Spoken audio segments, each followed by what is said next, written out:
Welcome to Samba Samba. Enjoy the video.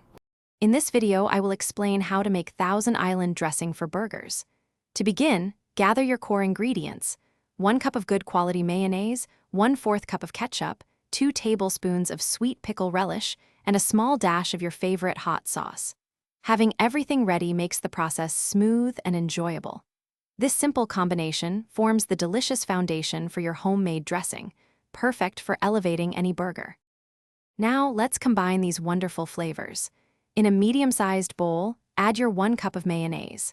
Next, gently fold in the 1/4 cup of ketchup until it's well incorporated, giving it that signature pink hue. Then, stir in the 2 tablespoons of sweet pickle relish, ensuring it's evenly distributed. Finally, add just a dash of hot sauce. A few drops are usually enough to add a pleasant warmth without overpowering the other flavors. This is where you can truly make the dressing your own.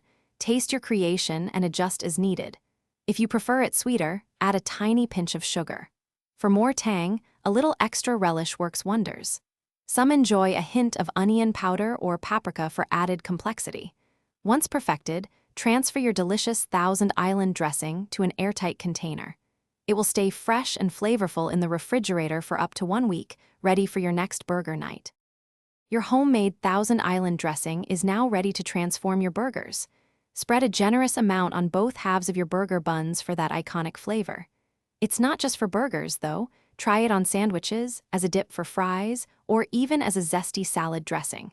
It's incredibly versatile. For easy meal prep and storage, check out the link in the description for some fantastic leak-proof containers, along with other great deals.